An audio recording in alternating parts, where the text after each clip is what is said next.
Hello friends, welcome to all in one mix.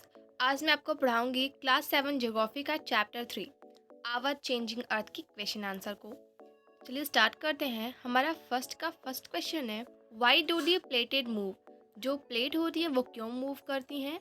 सो यहाँ पे plate का मीन्स है हमारे अर्थ के नीचे बहुत सारी प्लेटेड होती हैं, ठीक है, जैसे कि टेक्टोनिक प्लेट है। तो वो जो प्लेट होती है वो मूव क्यों करती हैं।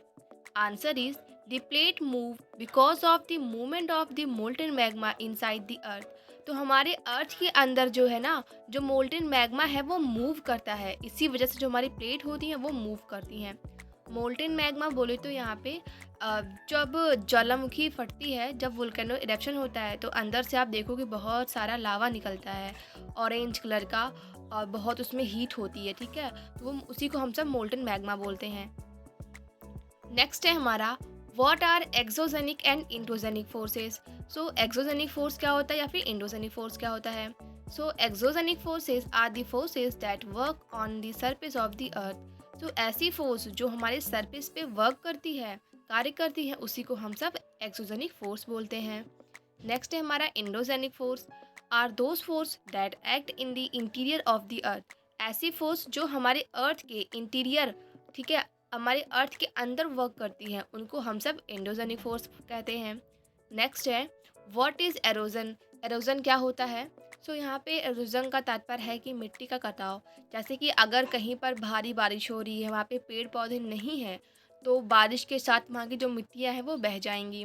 लेकिन अगर वहाँ पे पेड़ हैं, जो उनकी जड़ें हैं वो मिट्टी को अपने साथ बांधे रखती हैं, तो इतनी सारी मिट्टी नहीं बहती, इसीलिए कहते हैं कि हमें पेड़ लगाना चाहिए। Answer is erosion is the wearing away of the landscape by different agent like running water and sea waves। सो जो इरोजन होता है उसका मतलब यह है कि जो मिट्टी होती है वो बह जाती है लैंडस्केप से, अर्थ के सरफेस से। उनके जो एजेंट होते हैं वो होते हैं रनिंग वाटर या फिर सी वेव्स, जैसे कि बहता हुआ पानी या फिर जो समुद्र की लहरें आती हैं वो भी अपने साथ सॉइल को बहा ले जाती हैं। उसी का फोर्थ है, how are flood plains form. So बाढ़ के समय जो प्लेन्स होती हैं वो कैसे फॉर्म करती हैं। So answer is during flood layers of fine soil and other material called sediment are deposited on the river bank. So जब बाढ़ आती है किसी भी इलाके में, तो नदियाँ जो होती हैं ना वो अपने साथ जगह जगह से बहुत सारी मिट्टियाँ भी लेके आती हैं, जिनको हम सब सेडिमेंट बोलते हैं। तो जब पानी सूख जाता है, बाढ़ चला जाता है एकदम से, तो जो सेडिमेंट होते हैं वो वहीं पे डिपॉजिट हो जाते हैं रिवर के बैंक पे, नदी के किनारे, जिनको हम सब प्लेन्स कहते हैं। उसी का फिफ्थ पार्ट है, what are sand dunes. Sand dune क्या होता है। Answer is low hill like structure formed by the deposition of sand in the desert. So desert के अंदर एक हिल लाइक स्ट्रक्चर, एक छोटी सी पहाड़ी जैसे स्ट्रक्चर का फॉर्मेशन होता है। कैसे होता है, जब सैंड जो है डिपॉजिट होती है। अब ये बताओ सैंड कैसे डिपॉजिट होंगी। जब बहुत तेज़ी से तूफान आएगा तो जो बालू है वो एक साथ उड़ के किसी एक जगह इकट्ठा होगा, उन्हीं की वजह से जो है सैंड ड्यून्स का फॉर्मेशन होता है। उसी का सिक्स पार्ट है, हाउ आर बीचेस फॉर्म्ड। बीच जो होती है उनका निर्माण कैसे होता है। जैसे कि गोवा में हमारा बहुत बड़ा बीच है, ठीक है, उसी का answer is the sea wave deposit sediment along the sea shore, this result in the form of beaches. जैसे कि जब समुद्र की लहरें आती है, तो आप देखोगे, अगर आप नहीं गए हो गोवा तो आप ये देखोगे या फिर किसी मूवी में आपने देखा होगा, तो जो समुद्र की लहरें हैं ना वो पर्टिकुलर टाइम पे आती रहती हैं, 10 to 20 सेकंड के अंदर 2 से 3 लहरें आती रहती हैं, ठीक है। वो आती हैं, टकराती हैं, फिर वापस चली जाती हैं। तो वो जो लहरें होती है ना वो अपने साथ बहुत सारे सेडिमेंट्स भी लेके आती हैं। तो वो जब टकराती हैं, अगर वहाँ पे चट्टान वगैरह, वहाँ पे देखिए बहुत सारे पेबल्स होते हैं, बड़े बड़े पत्थर होते हैं, तो उनसे टकरा कर जो उसमें सेडिमेंट होते हैं वो वहीं पे गिर जाते हैं, जिससे बीच का फॉर्मेशन होता है।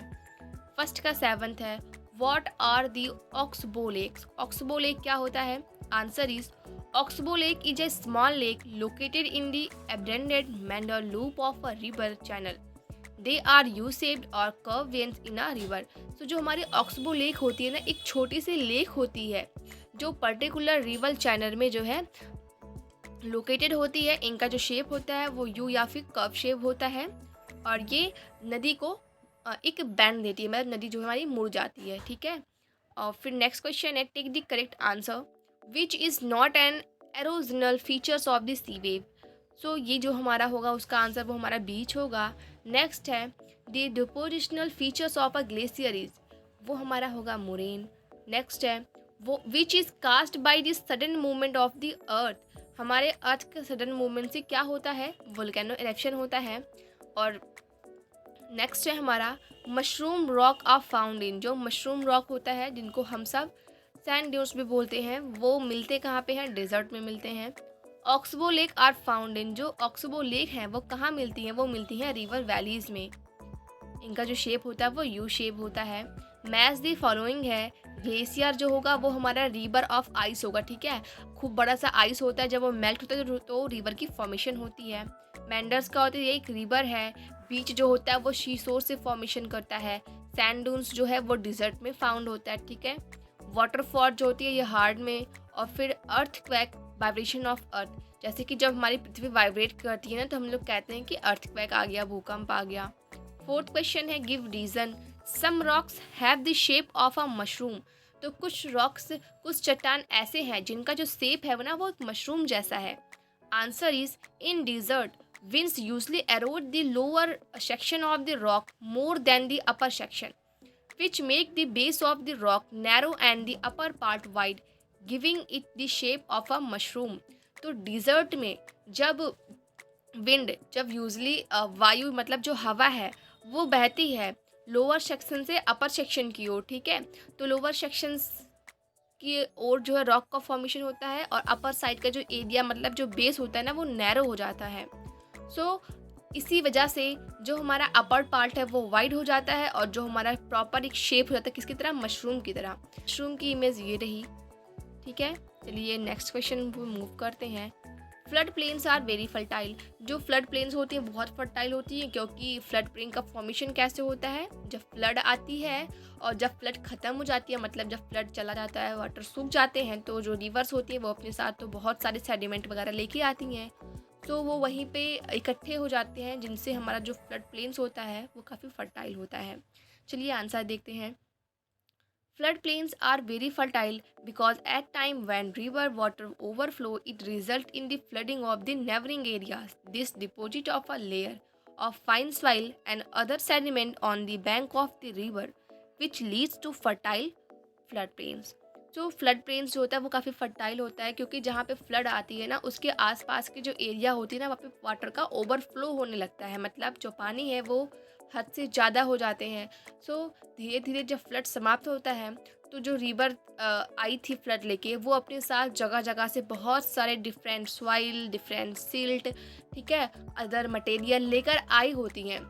तो जब पानी सूख जाता है तो जो हमारा वो जो सेडिमेंट सिल्ट होता है ना वो प्लेन्स पर ही इकट्ठा हो जाता है और वो काफ़ी फर्टाइल होता है।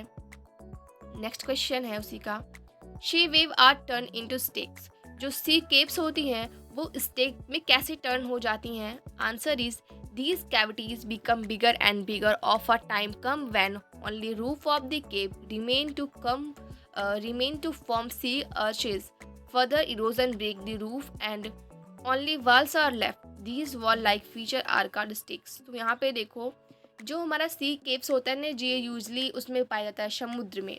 समुद्र में आप देखोगे कि जगह थोड़े थोड़े प्लेस पे वो होते हैं, एक खूब बड़े बड़े से पत्थर टाइप में एक गुफा की तरह होता है, ठीक है। उनके अंदर गहराइयाँ बिल्कुल भी नहीं होती हैं, बस ऐसे ऊपर होते हैं, नीचे रहते हैं साइड से, जैसे कि उल्टा यू कर दोगे, ठीक है, वो हमारे शी केप्स होते हैं। सो जो कैविटी है ना वो धीरे धीरे बढ़ती रहती है और जो उनका रूफ है ना वो धीरे धीरे एक सी आर्चेस के फॉर्म में चेंज होता रहता है। और ये होता क्यों है, ड्यू टू इरोजन, जो इरोजन से जो उनकी रूफ है ना वो ब्रेक हो जाती है और केवल वॉल्स ही बचती है। इसी वजह से इनको हम सब स्टेक्स कहते हैं, क्योंकि वो स्टेक्स को की तरह ही दिखते हैं। नेक्स्ट है building collapse due to earthquake.